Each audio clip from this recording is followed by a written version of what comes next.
All right, welcome back, everybody. Today we're going to be doing the last section of chapter 4. This section is all about properties of logarithms. These are going to let us manipulate logarithms in all sorts of interesting and helpful ways. Let me get the slides up and let's get going.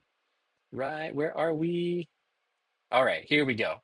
So, quick overview. The first thing we're going to talk about is something called the cancellation equations. We actually saw these in a more general form back in chapter 2 when we were talking about inverse functions. Then we're going to go through several properties of logarithms, and we're actually going to prove these properties. The proofs of these properties are really elegant, they're very straightforward. They're great examples of proofs for students in this class to learn how to do. They're just really nice. And they're always kind of fun to do. So I hope you appreciate them. We'll talk about how to manipulate logarithmic expressions using those properties of logarithms. We'll talk about the change of base formula, which lets you change between logarithms of different bases. Then I have a slide that just has a summary of the properties if you just want to know all of them on one slide. And then we'll finish up by talking about the common logarithm, log base 10, and how it relates to decimal digits. There's some interesting stuff there. We can actually figure out roughly how many digits a number has, or we can estimate the logarithm of a number based on how many digits it has. So we'll get there at the very end. Okay, first, let's refresh our memories about the cancellation equations. So if you remember back in section 2.6, we had this result about functions and their inverses, and these were the cancellation equations. These basically showed you how if you performed a function operation and then performed its inverse, it was like it canceled out. They canceled each other out, right? And you just ended up with the thing you started with. That was the basic idea. And it didn't matter which order you composed the two, you would end up they would end up canceling out, and you'd be left with what you started with, just like that. Maybe since I've used this language before, this is also a characterization of an inverse function. So this was an equivalent definition of an inverse. Now what we're going to do is we're going to restate those cancellation equations in terms of logarithms and exponentials. So take a look at that for 1 second. Let me fix something. All right, there we go, fixed. Yeah, okay, so these are the cancellation equations for a to the x and log base a to the x. They are equivalent to what we learned back in section 2.6, just re-expressed in terms of exponentials and logarithms. So if you do this composition, you do a to the x and then log base a, that result, you get x. And this is true for all x in the real numbers. Remember, anytime you're working with inverses and things, you got to pay attention to the domain of the functions, right? So the domain of an exponential is all real numbers. So this cancellation equation holds for all real numbers x. Now, the other cancellation equation is this one. It might look a little bit weird, but maybe I'll zoom in so we can get a closer peek at it. Wait, come back. There we go. Hey, ah, here, I'll do this. Hold on. Hold on. Let me do this. There we go. That's a little bit better. Okay. So this is saying a to the log base a of x is x. All right. So in this case, that logarithm is in the exponent. It's in the exponent. Okay. And so what it's saying is that if you take the log of a number and then you exponentiate that result with the same base as the logarithm, then the results will cancel, or it'll cancel out and you're left with what you started with, x, right? So a to the log base a of x is x. And again, you can very roughly think of these as canceling out, right? The one catch here is that this one is only true when x is positive, and that's because the domain of the log function is positive numbers, right? Logarithms can only accept positive numbers. All right, so let me go back to these. All right. Now here's another property. Yeah, so those are the cancellation equations. Let's talk about this property of logarithms.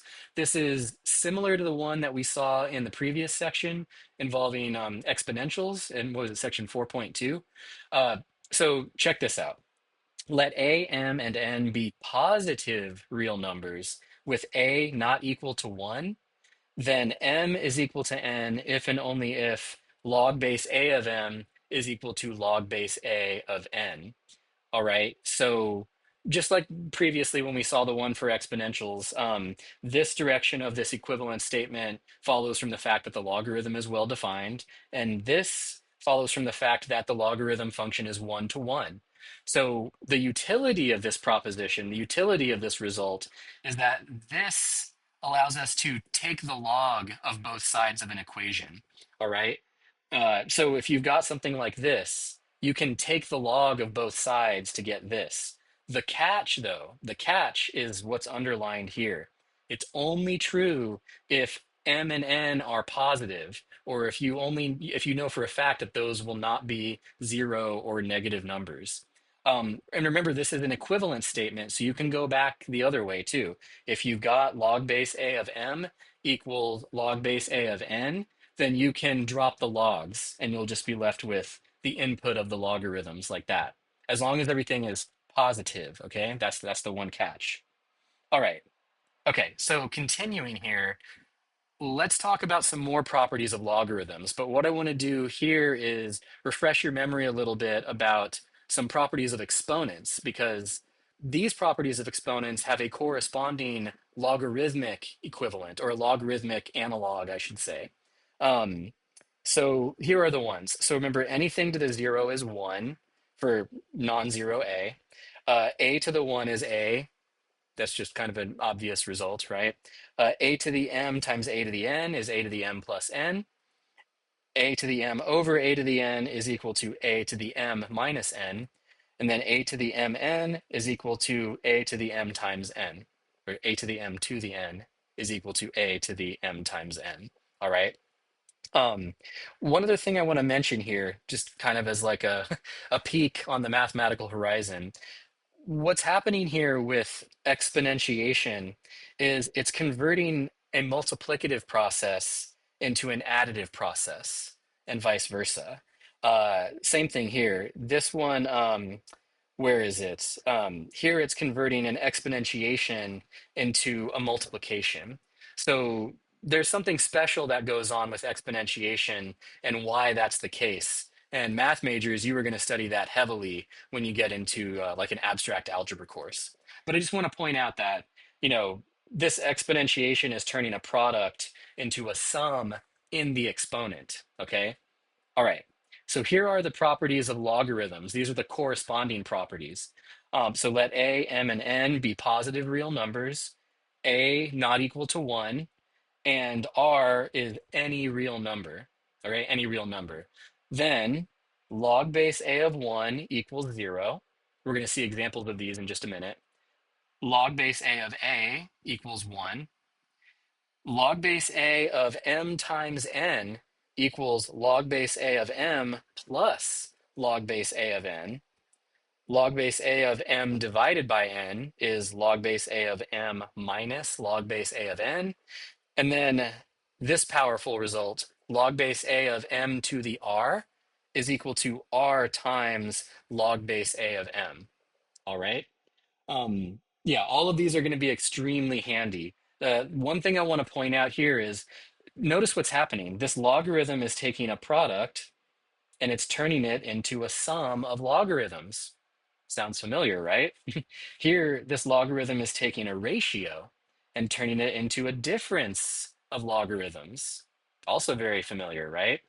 And this one is taking exponentiation and turning it into a product. So there's an intimate connection there between logarithms and exponentials because they are inverses of each other. They're intimately connected in that way. Okay, now let's go through the proofs. We're going to prove every one of these, and I want you to follow these proofs because they're just really elegant and they're very satisfying. They're like they're like a bowl of ice cream. They're just delicious. All right, here we go.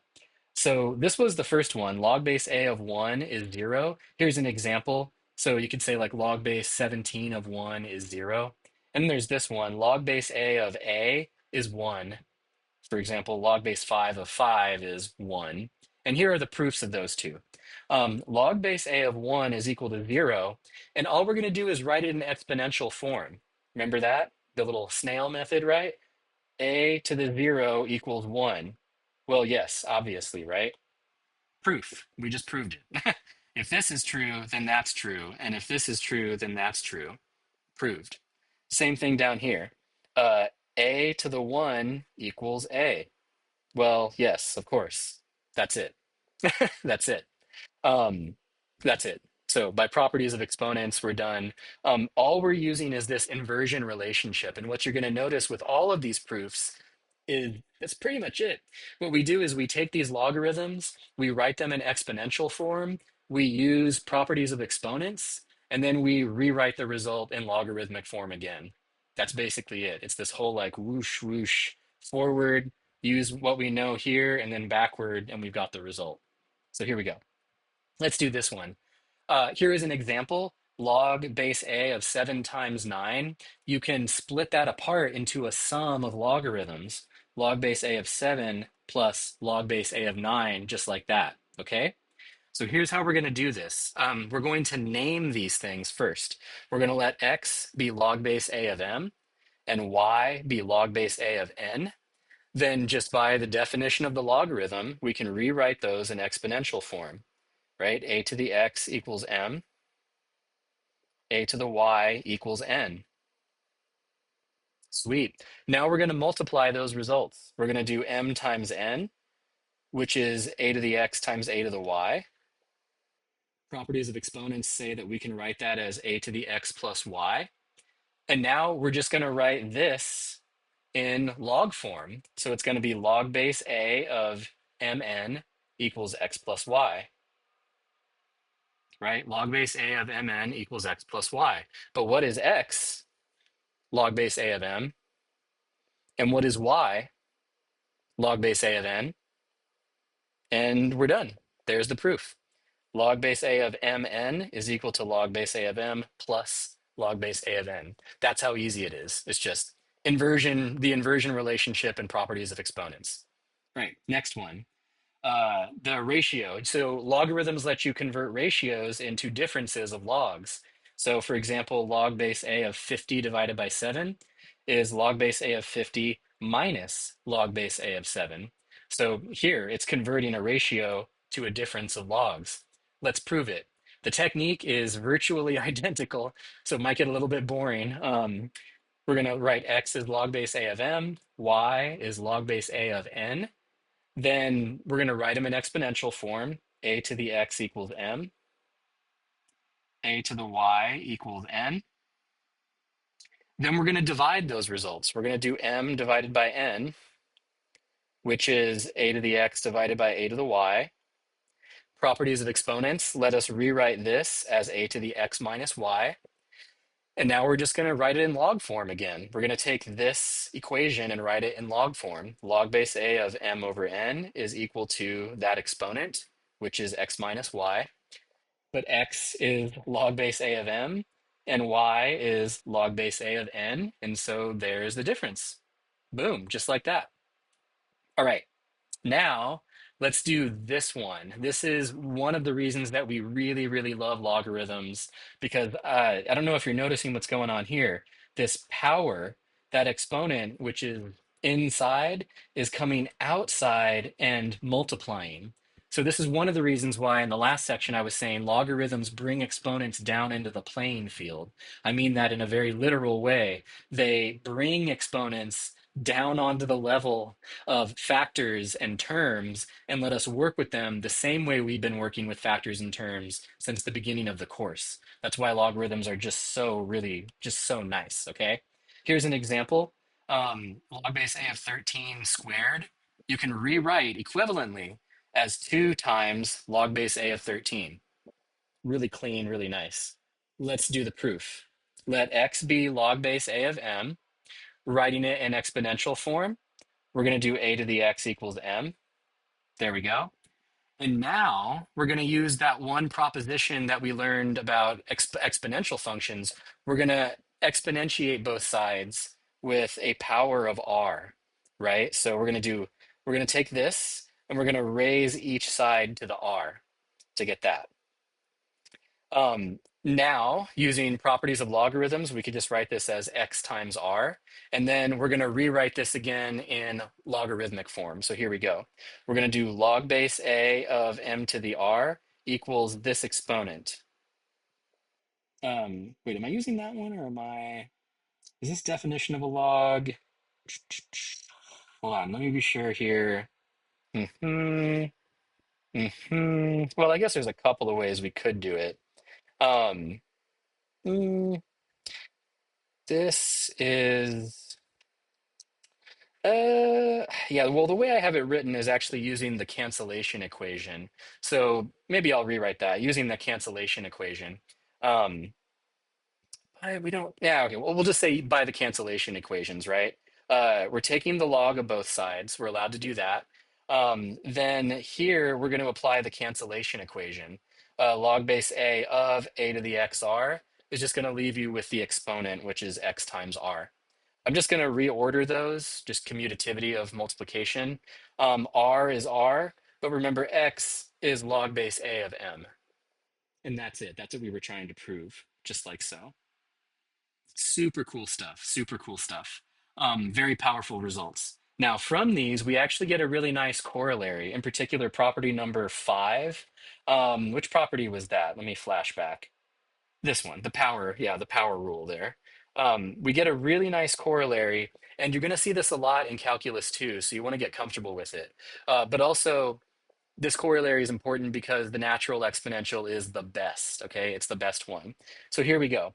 If you've got an exponential like a to the x, you can rewrite it, let me zoom in, as e to the x times ln of a, or you could just write it as e to the ln of a times x. I tend to prefer this form myself. But the importance here, the utility of this is no matter what base exponential you have, you can always rewrite it as an exponential that has a base of e, which is really, really handy. And this is exactly how you do it. All we're really using is one of those properties and a cancellation equation. So here we go. A to the x. Well, here's the cancellation equation in practice right here. E to the ln of a to the x, that's the second cancellation equation. So this is what you would get if you performed the cancellation here. But now what we're going to do is we're going to use, see, this should actually say property 5 too. That should say property 5. Um, Now we're going to bring this exponent down here, and it's going to be in front of the logarithm. That's that power rule for logarithms, right? And then we're done. I mean, that's it. That's it right there. But I just want to rearrange things a little bit because I tend to prefer this format. I think it looks a little bit cleaner because it puts the variable out front like that. So all I'm really doing is just changing the order of these using commutativity of multiplication. Nothing, nothing fancy going on there. I'm just changing their order. That's all. There it is. But a to the x is equal to e to the ln of a times x. And that's it. That is it. Okay. All right, now that we've seen these properties and we've actually gone through these proofs, we've gotten this corollary, I've got an important word of caution. Caution, danger, danger, pay attention. There are no formulas for the logarithm of a sum or difference. No formulas for that, okay? So what I'm saying is if you see an expression like log base a of m plus n, that's it. You're stuck. There is no shortcut that will let you split that up into a sum of logarithms or anything like that. You're done. You can stop.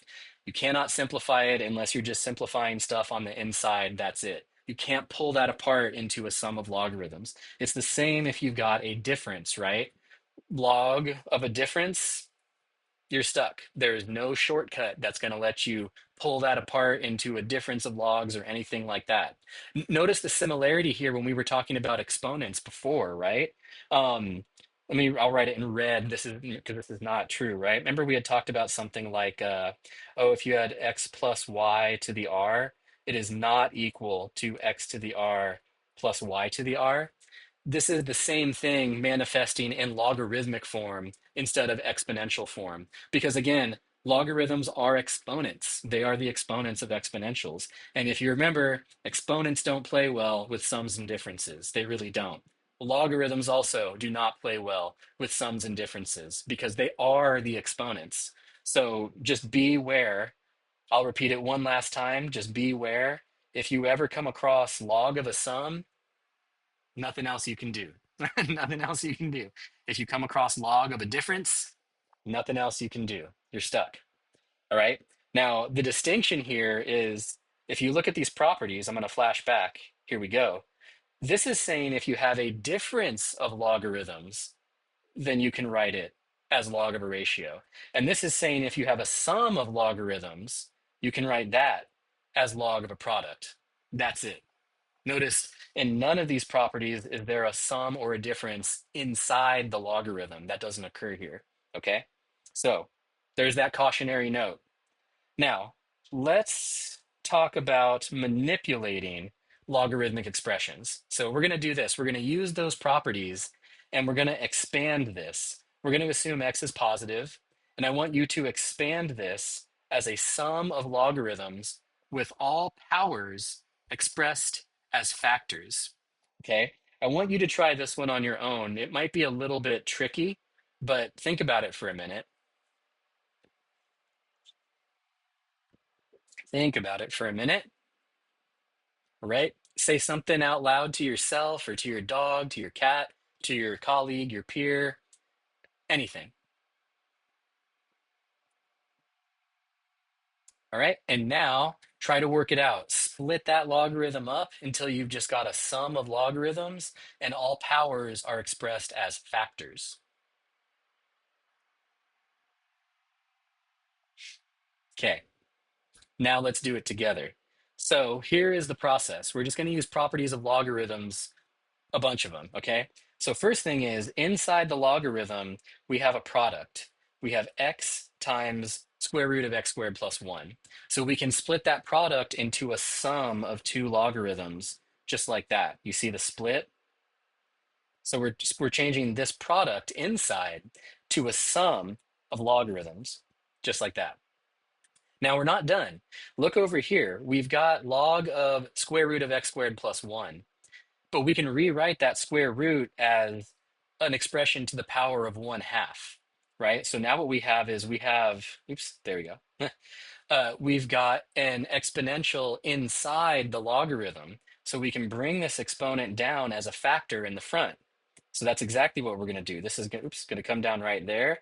And it becomes a factor. It becomes a factor of 1/2 in front of the logarithm there. And now we are done. We are done, okay? We've got a sum of logarithm. I'm sorry.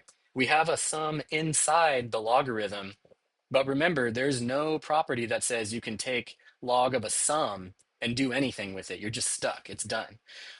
So we have completely expanded this and written all powers as factors. So that's the end of that one. Okay. Now, here's another one that I want you to try on your own. So try to expand this one as a difference of logarithms with all powers expressed as factors. And maybe just to help you out a little bit with the notation, these are all inside that logarithm function, okay? So it's natural log of that ratio. That's what it is. Okay, so think about it for a minute. Speak something out loud. Give your brain that feedback that it needs to help guide you. And now try to work it out. Write it as a difference of logarithms with all powers expressed as factors. All right, now let's do it together. We've got log of a ratio. So the very first thing we can do is we can write it as a difference of logarithms. Doesn't matter if it's natural log or log base 10 or log base a or log base pi or anything. It still applies. Doesn't matter what the base is. But it's log of the top minus log of the bottom. And we get this. Now we can pull those powers out to the front. So this 2 can go in the front and this 3 can go in the front. And we're left with this. And with that, we're done. Okay. We are completely done at that point.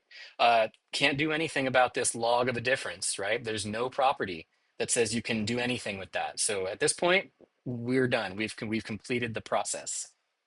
All right. Now we're going to go backward. So with this example, there's a couple examples here. I want you to try to do like 2 at a time. I want you to write each one of these expressions, this one and this one. I want you to write them as a single logarithm. So remember, those properties are equations, so you can go either way. Here's one where I want you to start with an expanded version, and I want you to write it as a single logarithm. So your final answer should be log base A of blah. And here, your final answer should be natural log of blah, okay? Just like before, think about it for a minute.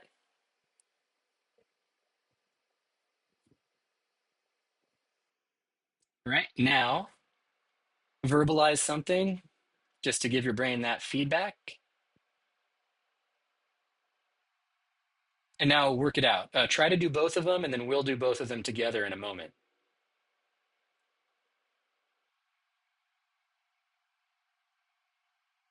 Okay. All right, here we go.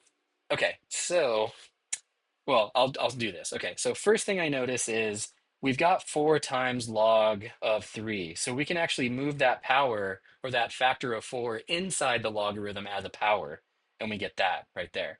Now take a look at the structure we have. We have a sum of logarithms. So we can take this sum of logarithms and write it as log of a product.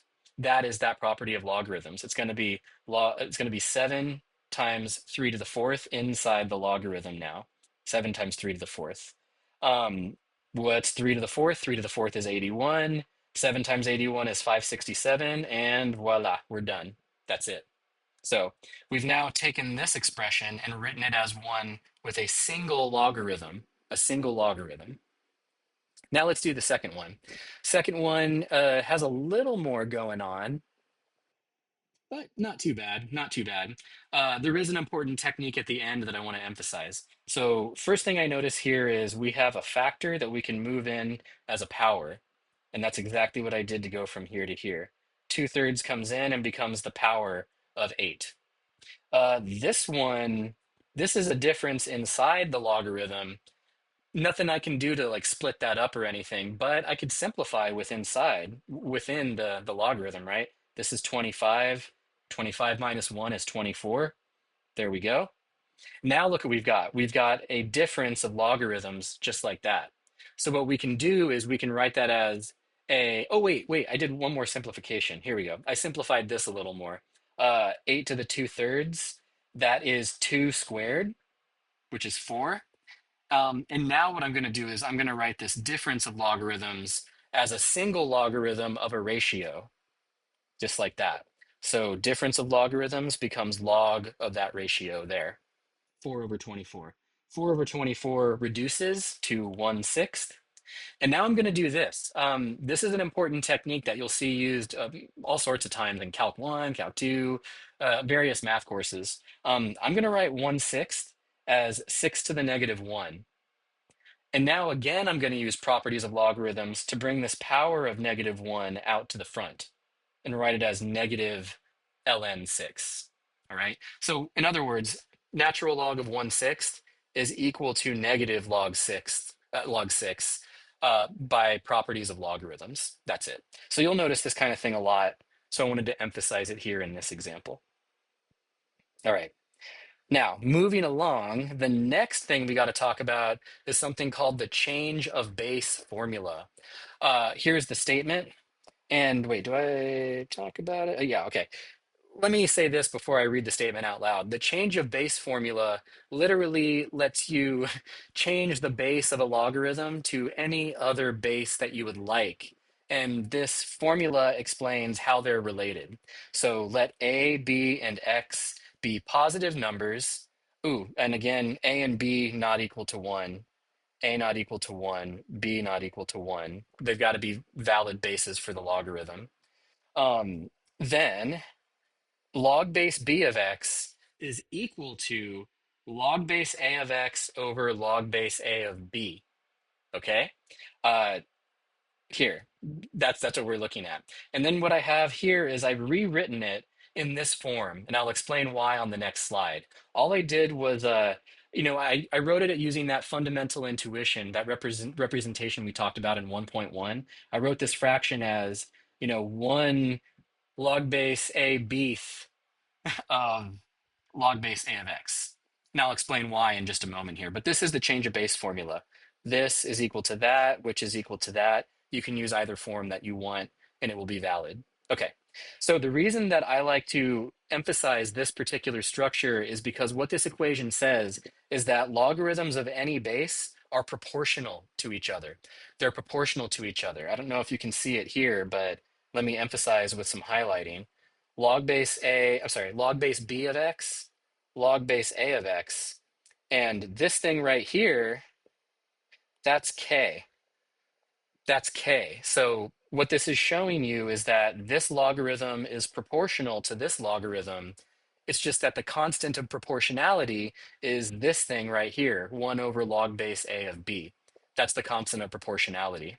So here is that structure emphasized right there, and k is just that amount, okay? Um, and that's basically it. So this is showing that logarithms of any base are proportional. There's just a special multiplying factor to let you stretch one into the other. Now, in practice, what's the utility of this? In practice, A is typically the base of a logarithm that you can already calculate easily, like maybe base 10 or base E or base 2 or something like that if you're doing comp sci. And log base B, I'm sorry, B is the base of a logarithm that you're starting with. So the idea is maybe you need to work with this, but B is a nasty base, a base that you really don't want to have to work with. The good news is you don't have to. You can work with any base you want, any base you prefer. You've just got to multiply that result by 1 over log base A of B. So that's log base, the good base of the bad base. That's it. Kind of confusing when I say it out loud like that, but that's the idea. This is the new base. A is the new base, the base you want to work with, and B is the old base, the base you don't want to have to work with. That's the idea. Okay, we're gonna prove this one. We're gonna prove this one because it's a worthwhile proof. It's straightforward and it's just a good exercise. So here we go.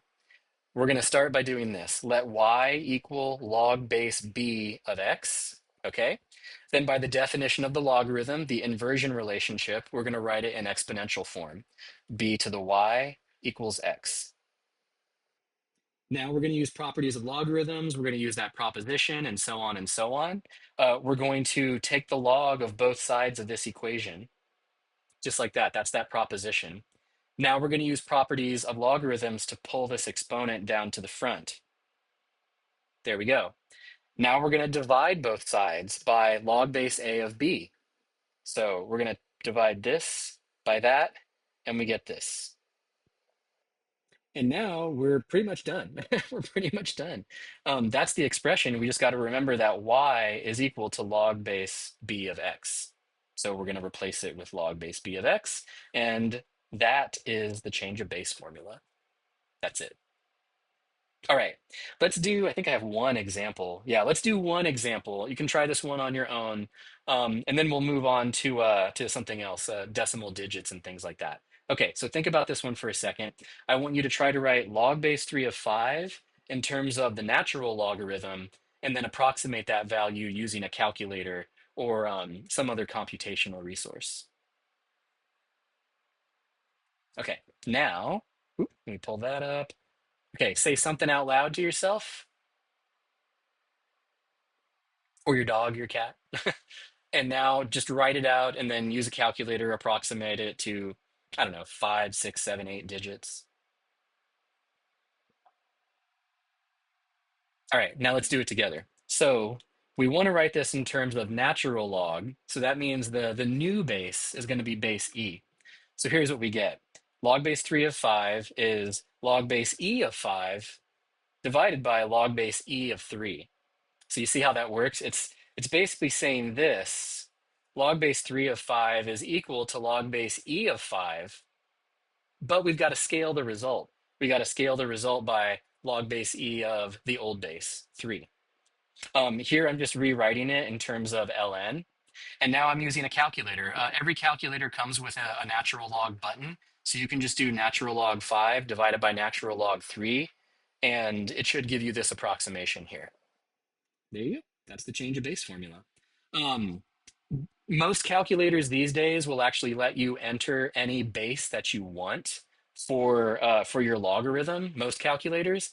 But what's interesting is that in the background, in the actual processor, it's running the change of base formula because it just has one base.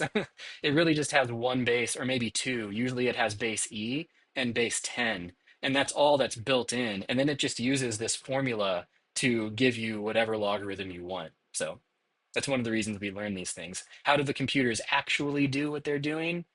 They're using these mathematical results.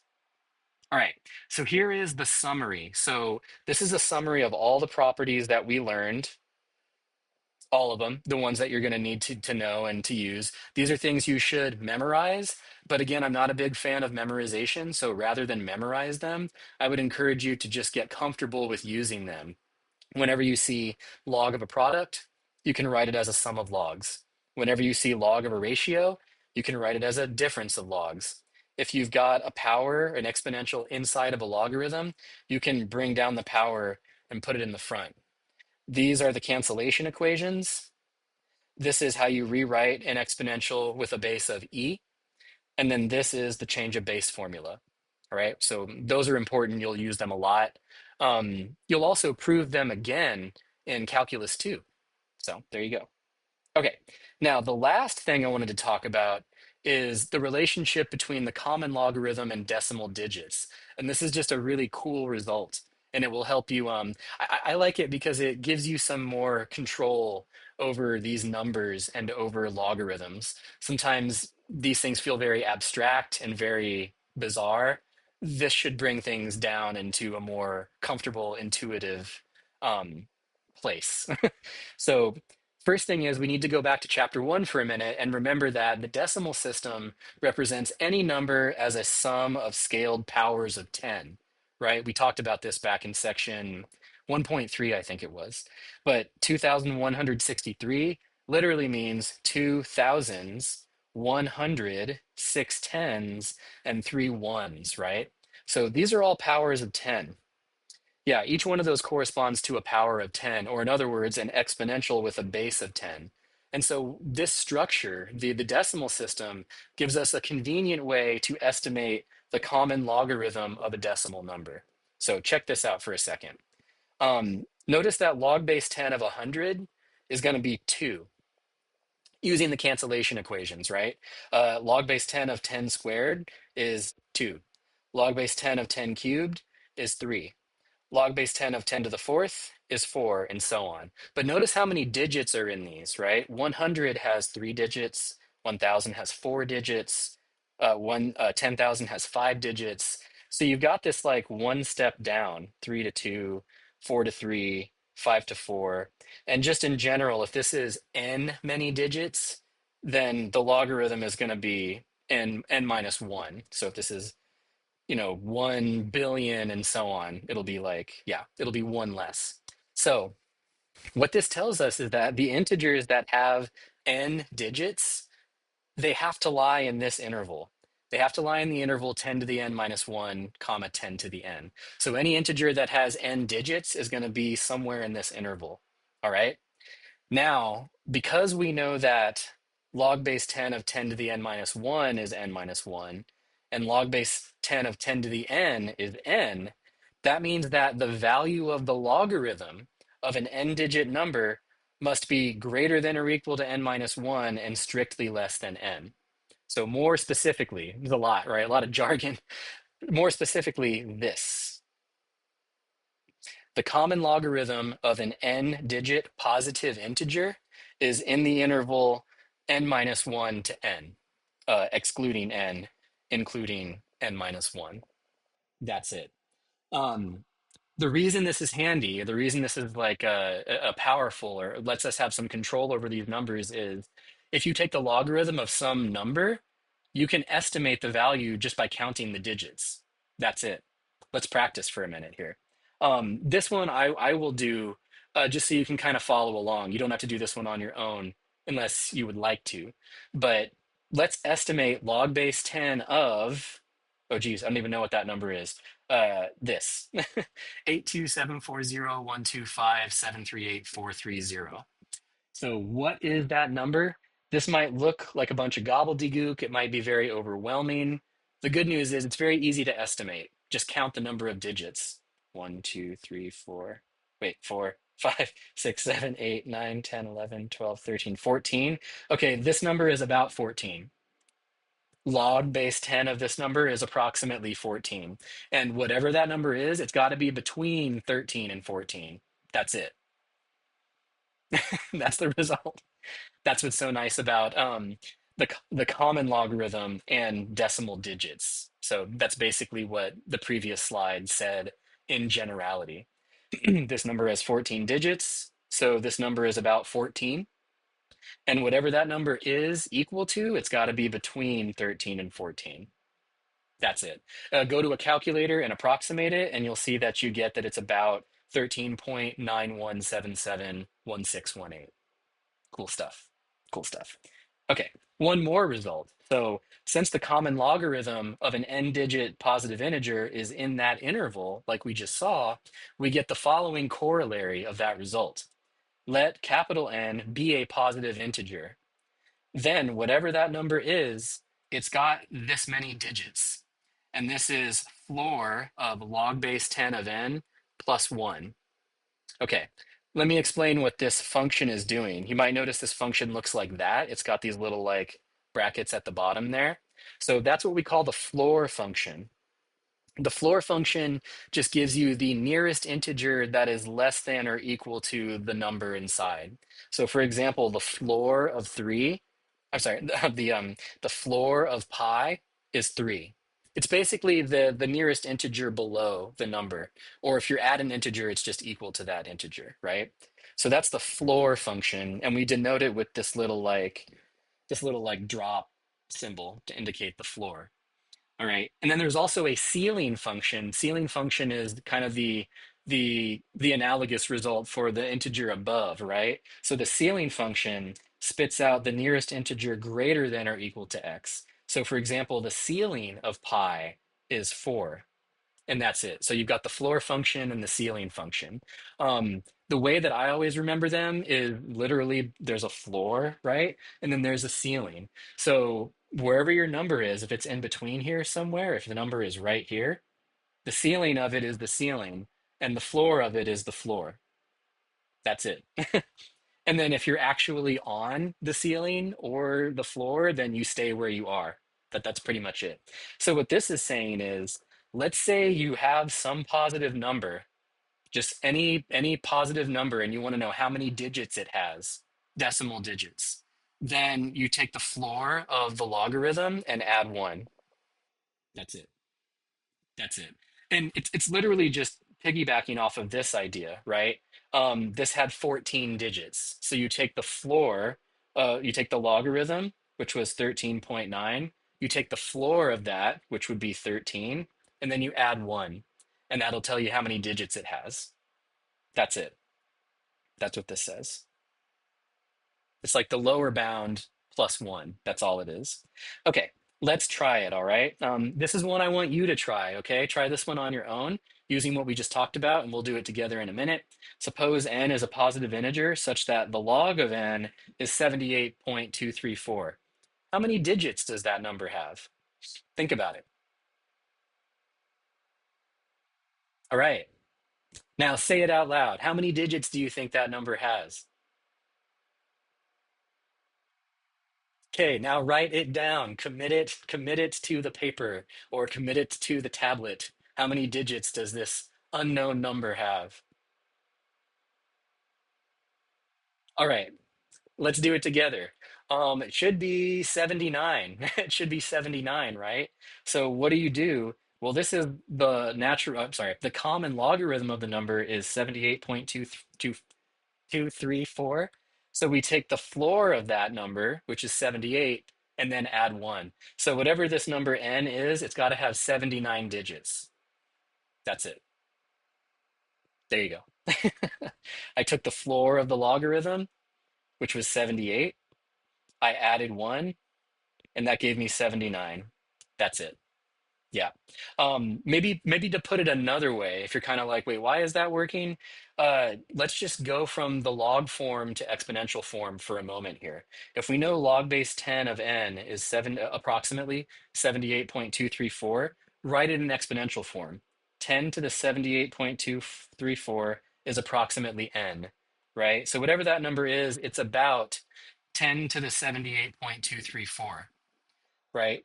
So that means that the largest the largest power of 10 in that decimal representation has to be bigger than 78, right? Bigger than 78, but not more than 79. So if we had to write this number out in expanded form, like we did way back here, if we had to write it out in expanded form, then go back to this, it's got to be bigger than 78, right?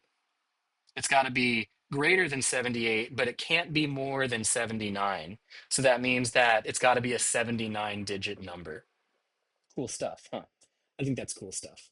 All right, on that note, let's play. All right. That is it for this section.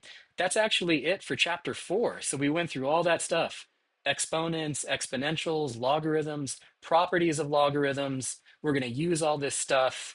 And then the next time I see you will be in chapter 5, where we start talking about sequences and series, which are really fun. All right, really fun and really important in calculus.